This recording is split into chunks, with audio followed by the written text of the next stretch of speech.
कैसे हो आप सब? आई होप सब बहुत अच्छे होंगे। सबकी पढ़ाई भी और सबकी लाइफ भी काफ़ी अच्छी चल रही होगी। मैं हूँ आपकी अपनी Khushboo ma'am, biology master teacher at Vedantu.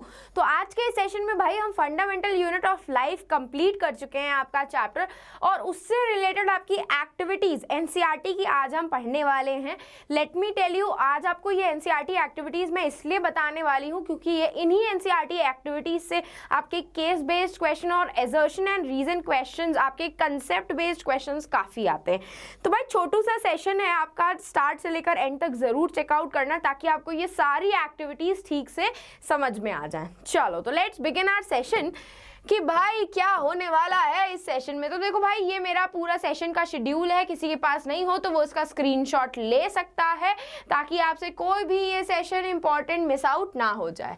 Let's start with the very first activities, जिसमें उसने क्या किया है, अनियन होता है ना, अनियन आपका इस तरीके से दिखता है, प्याज आपका, इस अनियन बल्ब में से उसने फोर्सेप्स की हेल्प से, अब आप समझ रहे होंगे कि फोर्सेप्स क्या होते हैं। आप लोगों ने घर में चिमटा देखा है, मम्मी जिससे रोटी पलटती है, उसका छोटा वर्जन, वैसा ही कुछ फोर्सेप होता है। उसी फोर्सेप में से हमें अनियन से उसके इनर साइड से, उसके इनर साइड से देख रहे हो उसकी तरह, इनर साइड से उसकी एक पील निकालनी होती है, एक छोटी सी स्किन निकालनी होती है, और तुरंत उसको एक कांच का बोल होता है जिसको हम वॉच ग्लास बोलते हैं। क्या बोलते हैं? कांच का एक बोल होता है, बहुत गहरा नहीं होता है, सिंपल इस तरीके का बोल होता है आपका। इस वॉच ग्लास में वाटर प्रेजेंट होता है, पानी प्रेजेंट होता है, और उस पानी के ऊपर हमको अपना ये इसकी स्किन जो हमने फोर्सेप्स की हेल्प से निकाली थी उसको रख देना है।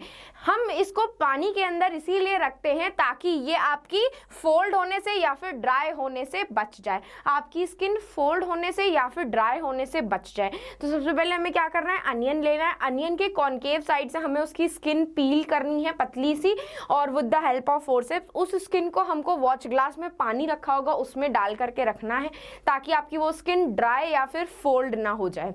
उसके बाद हमको क्या करना है, उसके बाद इस तरीके से आपको अपनी ग्लास स्लाइड लेनी है। ये ग्लास स्लाइड होती है, इस ग्लास स्लाइड के ऊपर आपको यही स्किन रखनी है। क्या करनी है, इसी ग्लास स्लाइड के ऊपर आपने जो वॉच ग्लास में स्किन रखी थी ना, वो स्किन रख देनी है, और इसी के ऊपर आपको फ्यू ड्रॉप्स ऑफ सैफरनीन डालना है। सैफरनीन एक सोल्यूशन होता है ऑरेंज कलर का, जिसकी वजह से आपकी ये जो स्किन है ना अनियन की, ये ऑरेंज कलर की हो जाएगी। हम इसको कलर इसीलिए करते हैं ताकि हमें आराम से ये माइक्रोस्कोप में दिख जाए, क्योंकि अगर वो ट्रांसपेरेंट होगी तो हमें कुछ भी विजिबल नहीं होगा।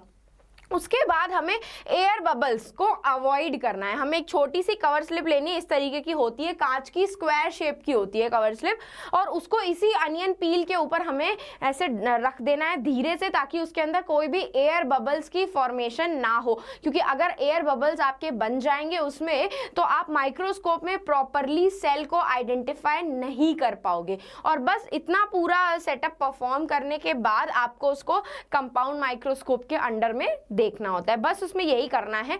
हम ये वाला एक्सपेरिमेंट, ये वाली एनसीईआरटी एक्टिविटी हमने इसलिए लिए करी ताकि हमें पता चल सके कि अनियन का जो सेल्स होते हैं, अनियन के जो सेल्स होते हैं एग्जैक्टली में दिखते कैसे हैं, कैसे दिखते हैं, लुक कैसे करते हैं कंपाउंड माइक्रोस्कोप के अंडर में।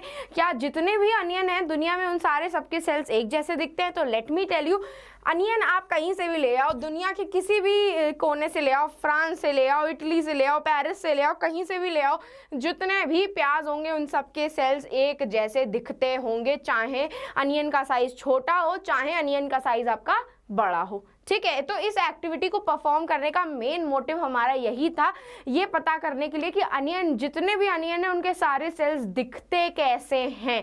तो जैसे ही आप ये पूरा प्रोसीजर परफॉर्म कर लोगे, उसको कंपाउंड माइक्रोस्कोप में देखोगे तो आपको पता चलेगा कि अनियन के सेल्स एक्चुअली में दिखते कैसे हैं। ठीक है, नेक्स्ट एक्टिविटी जो आपकी एनसीईआरटी में प्रेजेंट होगी वो आपको बताती हूँ। इस तरीके से आपके अनियन सेल्स आपको कंपाउंड माइक्रोस्कोप में दिखेंगे। उसमें सेल मेम्ब्रेन दिखेगी, सेल वॉल दिखेगी। सेल वॉल क्यों दिखेगी आप सबको पता है, क्योंकि वो प्लांट सेल है। अनियन क्या है? प्लांट सेल है, प्लांट है, तो उसमें न्यूक्लियस दिखेगा और वैक्यूल्स माइट भी दिखे माइट भी ना दिखे, बट हाँ सेल वॉल, सेल मेम्ब्रेन और न्यूक्लियस आपको जरूर दिखेगा। ठीक है, उसके अंडर में माइक्रोस्कोप में।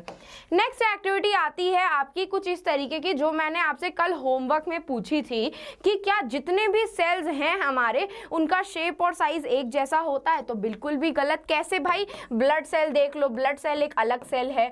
न्यूरॉन देख लो, न्यूरॉन नर्व सेल आपका एक अलग सेल होता है। आपका मसल सेल सब एक जैसे नहीं दिखते हैं, ना ही शेप में और ना ही साइज में। क्या उनका स्ट्रक्चर सिमिलर होता है? नहीं, उनका स्ट्रक्चर भी सिमिलर नहीं होता है। Could we find different among these cells? बिल्कुल करेक्ट। हम उनके स्ट्रक्चर में, सेल्स के साइज में, शेप में, उनके फंक्शंस में डिफरेंस देख सकते हैं। जैसे कि ब्लड हमारा ऑक्सीजन और कार्बन डाइऑक्साइड को ट्रांसपोर्ट करवाता है, बाइकॉनकेव शेप का होता है आपका, है ना। आपका नर्व सेल स्टार शेप्ड का होता है और ये आपके नर्व इंपल्सेस को ट्रैवल करवाता है ना। मसल सेल्स जो होते हैं आपके सिलेंड्रिकल शेप्ड, स्ट्राइटेड मसल्स आपकी स्पिंडल शेप्ड होती हैं आपकी। इस तरीके के डिफरेंट शेप होते हैं और उनके फंक्शंस भी अलग अलग होते हैं, ठीक है। अब वो ये पूछ रहा है कि what similarities we can find. हम उनके अंदर एक जैसे सेल ऑर्गेनल जरूर देख सकते हैं, कुछ बहुत डिफरेंस हो सकता है, लेकिन सिमिलैरिटीज ये होती है कि उनके पास एक न्यूक्लियस, सेंट्रल न्यूक्लियस हर एक के पास प्रेजेंट होगा। ब्लड सेल के पास नहीं प्रेजेंट होता है, लेकिन बाकी सारे सेल्स के पास जरूर प्रेजेंट होगा। तो इसका पूरा का पूरा आंसर यहाँ पे लिखा हुआ है। अगर इन केस किसी को ये क्वेश्चन नहीं समझ में आया हो या ये क्वेश्चन का आंसर ना मिला हो, तो वो यहाँ से एक बार रीड कर सकता है कि भाई एग्जैक्टली में इस पूरी एक्टिविटी का आंसर होगा क्या, ठीक है। नेक्स्ट एक्टिविटी थी, देख रहे हो, स्टेम सेल्स अलग होते हैं, बोन सेल्स अलग होते हैं, ब्लड सेल्स अलग होते हैं, मसल सेल्स अलग होते हैं, एंडोथीलियल अलग होते हैं, नर्व सेल्स अलग होते हैं, स्किन के सेल्स, फैट के सेल्स, आपके स्पर्म और ovum cells, pancreatic cell, cancerous cells, सब अलग अलग होते हैं शेप, साइज और स्ट्रक्चर में। इवन फंक्शंस भी वो अलग अलग परफॉर्म करते हैं, उनके फंक्शंस भी सिमिलर नहीं होते हैं, ठीक है। तो ये आप इस तरीके की इस क्वेश्चन के आंसर आप ऐसा लिख सकते हो जो भी अभी मैंने आपको बताया। ये आपकी एनसीईआरटी की बुक में ही गिवन है ये एक्टिविटी, जिसमें आपसे क्वेश्चंस पूछ रहा है, आपको आंसर्स लिखने। आंसर अगर इन केस आपको मिल गए तो वेल एंड गुड, नहीं मिले हैं तो आप ये वाले आंसर्स लिख सकते हो जो अभी मैंने आपको दिखाए थे। नेक्स्ट एक्टिविटी मिलेगी आपको सोल्यूशन की, जो हमने हाइपरटोनिक, हाइपोटोनिक और आइसोटोनिक सोल्यूशन पढ़ा था, उससे रिलेटेड आपकी एक 5.3 एक्टिविटी दी गई है कि उसने एक एग लिया। क्या लिया? एक एग लिया, और एग का आपको शेल पता है। एग का आपको शेल पता है किससे बना होता है? कैल्शियम कार्बोनेट से बना होता है। तो इस एग को हम लोग क्या करेंगे? हम लोग डिप कर देंगे डाइल्यूट हाइड्रोक्लोरिक एसिड में। किसमें? डाइल्यूट हाइड्रोक्लोरिक एसिड में, दैट इज डाइल्यूट HCl में। और जैसे ही आप इसको थोड़ी देर डाइल्यूट हाइड्रोक्लोरिक एसिड में छोड़ दोगे ना, इसकी जो एक कैल्शियम कार्बोनेट की जो शेल होती है वो क्या हो जाती है? इट गेट डिसॉल्व्ड, क्योंकि एसिड के साथ आपका ये कैल्शियम कार्बोनेट रिएक्ट कर जाता है, उसको डिसॉल्व कर लेता है, और फिर आपको एक पतली सी प्लाज्मा मेम्ब्रेन की तरह एग की आउटर स्किन दिखने लग जाती है। अब हमें इस डी शेल्ड एग को, किस एग को? ये जो एग हमने डी शेल्ड किया, इसकी शेल को रिमूव कर दिया। इस डी शेल्ड एग को हमें प्योर वाटर में रखना है। प्योर वाटर मतलब इसमें सिर्फ और सिर्फ सॉल्वेंट की क्वांटिटी होगी, सॉल्यूट होगा ही नहीं, सॉलिड का कोई भी मटेरियल नहीं होगा, सिर्फ पानी ही पानी होगा। अब ये प्योर पानी है। अब आप एक बात बताओ, मैंने ये कंटेनर लिया, इसके अंदर पानी का कंसंट्रेशन, H2O का कंसंट्रेशन ज्यादा था, और आपके एग के अंदर, ये आपका एग है, इसके अंदर H2O का कंसंट्रेशन लो था, तो पानी कहां से कहां मूव करने लगेगा? कॉमन सी बात है, पानी ऑस्मोसिस प्रोसेस के थ्रू हाई कंसंट्रेशन से लो कंसंट्रेशन में मूव करेगा। तो प्योर वाटर में पानी ज्यादा है, तो पानी बाहर से, प्योर वाटर में से एग के अंदर एंटर करने लगेगा, और एग जो हो जाएगा आपका क्या हो जाएगा? स्वेल हो जाएगा, because water passes into it by the process of osmosis, ठीक है। अब ये कि सिमिलर ही इसी तरीके का ये सिमिलर डी शेल्ड एग को हमने क्या किया?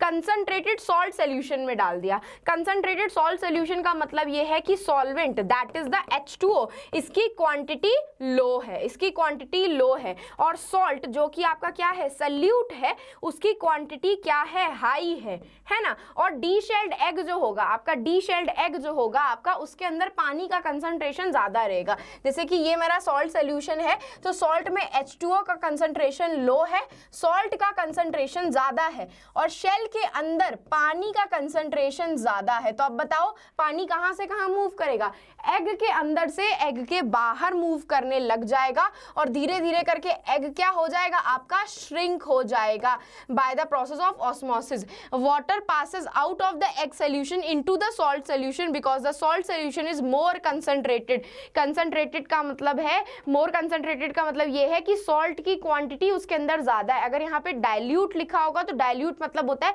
उसमें पानी का कंसंट्रेशन ज्यादा है। कंसंट्रेटेड लिखा होगा दैट मीन्स उसके अंदर सॉल्यूट, किसी सॉलिड मटेरियल का कंसंट्रेशन क्या है, ज्यादा है। समझे, सॉल्यूट मतलब सॉलिड सब्सटेंस, जैसे कि पानी में आपने नमक घोल दिया तो नमक आपका सॉल्यूट हो गया, पानी आपका सॉल्वेंट हो गया। कंसंट्रेटेड का मतलब रहेगा कि आपका सॉल्यूट का कंसंट्रेशन ज्यादा है कंपेयर टू सॉल्वेंट। और अगर मैं डाइल्यूटेड बोलूंगी तो डाइल्यूटेड का मतलब है उस सॉल्यूशन के अंदर पानी की क्वांटिटी ज्यादा है कंपेयर टू सॉल्यूट की क्वांटिटी, सॉल्ट या फिर शुगर की क्वांटिटी। समझे, तो ये पूरी एक्टिविटी आपको ये एक्सप्लेन करती है। नेक्स्ट एक्टिविटी देख रहे हो, है आपने एग को क्या किया, एसिड सॉल्यूशन में डाला, उसका जो आउटर शेल था वो डिसॉल्व हो गया। अब आपने उस एग को क्या कर दिया, एक हाइपरटोनिक सॉल्यूशन में डाल दिया। कुछ टाइम आप देखोगे एग का जो साइज होता है वो श्रिवल हो जाता है, श्रिंक हो जाता है। क्यों, क्योंकि उसमें आपका पानी का कंसंट्रेशन बाहर कम था, एग के अंदर ज्यादा था, तो एग में से पानी बाहर निकल के चला जाएगा और आपका जो एग होगा वो छोटा होकर के श्रिंक हो जाएगा। ठीक है, श्रिंक हो जाएगा इस तरीके से। नेक्स्ट आपकी एक्टिविटी आती है रेजिन्स की। अगेन हमने रेजिन्स ली, हमने ड्राई रेजिन्स लिए। ड्राई रेजिन्स का मतलब होता है उनके अंदर पानी नहीं है, बिल्कुल भी नहीं है पानी। अब उन ड्राई रेजिन्स को अगर आप प्लेन वाटर में रखोगे तो आपको भी पता है कि ड्राई रेजिन्स हैं, क्या हैं, ये आपकी ड्राई रेजिन्स है, सूखी हुई रेजिन्स है, बिल्कुल भी पानी नहीं है। और यहाँ पे H2O का कंसंट्रेशन बहुत आई है तो पानी अंदर मूव करेगा और रेजिन्स जो होंगी आपकी वो क्या हो जाएंगी, स्वेल हो जाएंगी। क्या हो जाएंगी, swell. Each gain water and swells when placed in water. और उसके बाद हमने उसी ड्राई रेजिन्स को सॉल्ट और शुगर सोल्यूशन में रख दिया। ठीक है, उसी फूली हुई रेजिन्स को जो हमने फुलाई थी अभी पानी में डाल करके, उसी फुलाई हुई रेजिन्स को हमने शुगर और सॉल्ट सोल्यूशन में रख दिया, शुगर या फिर सॉल्ट सोल्यूशन में। अब भाई शुगर और सॉल्ट सोल्यूशन में पानी कम है, रेजिन्स के अंदर पानी ज्यादा है, तो रेजिन्स में से पानी निकल करके बाहर चला जाएगा सॉल्ट सोल्यूशन के अंदर और धीरे धीरे करके आपकी रेजिन्स जो होंगी it loses water and consequently shrink. क्या हो जाएंगी, सूख जाएंगी, सिकुड़ जाएंगी, श्रिंक हो जाएंगी। समझे क्या मीनिंग हुआ इसका, समझे क्या मीनिंग हुआ, सिकुड़ जाएंगी, कॉन्सिक्वेंटली श्रिंक हो जाएंगी। समझे, है ना। चलो नेक्स्ट आते हैं आपकी रियो लीफ के साथ। तो रियो लीफ जो होती है आपकी लीफ होती है, एक तरीके नाम है रियो लीफ। बस आप उसको जब माइक्रोस्कोप में देखोगे ना तो आपको स्मॉल ग्रीन कलर के ग्रैन्यूल्स दिखेंगे, स्मॉल ग्रीन ग्रैन्यूल्स दिखेंगे। और वो स्मॉल ग्रीन ग्रैन्यूल्स और कुछ नहीं होते, आपके क्लोरोप्लास्ट होते हैं। क्या होते हैं, आपके क्लोरोप्लास्ट होते हैं, जिनके अंदर क्या प्रेजेंट होता है, क्लोरोफिल प्रेजेंट होता है। आपकी ये सबसे पहली एक्टिविटी में इसमें बस यही लिखा हुआ है जो मैंने अभी आपको एक्सप्लेन किया। इसकी दूसरी एक्टिविटी में आपका ये लिखा हुआ है कि रियो लीफ को आपने क्या किया, कुछ टाइम के लिए, फ्यू मिनट्स के लिए बॉइलिंग वाटर में डाल दिया। तो अगर आप किसी सेल को या किसी भी टाइप के सेल को, एनिमल सेल या प्लांट सेल को, किसी भी टाइप के सेल को गर्म पानी, खौलते हुए पानी में डाल दोगे तो रियो लीफ या कोई भी सेल होगा उसकी डेथ हो जाएगी। क्या हो जाएगी, सेल डेथ हो जाएगी गर्म पानी में, खौलते हुए पानी में।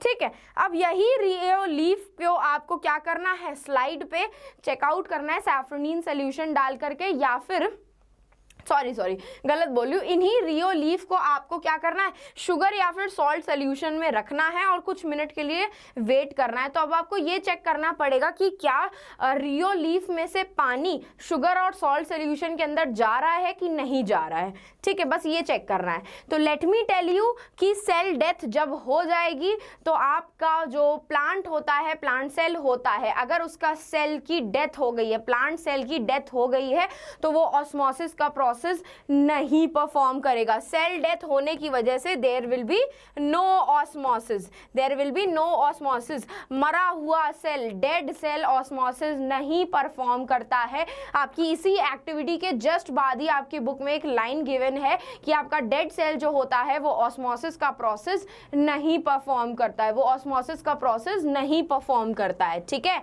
तो ये लाइन आप लोग याद रखना, इससे रिलेटेड क्वेश्चन पूछे जाते हैं कि क्या डेड सेल ऑस्मोसिस परफॉर्म करते हैं कि नहीं करते हैं। तो let me tell you, dead cell जो होते हैं वो ऑस्मोसिस परफॉर्म नहीं करते हैं। ठीक है, जरा पानी पी लूं, उसके बाद नेक्स्ट एक्टिविटी बताती हूं।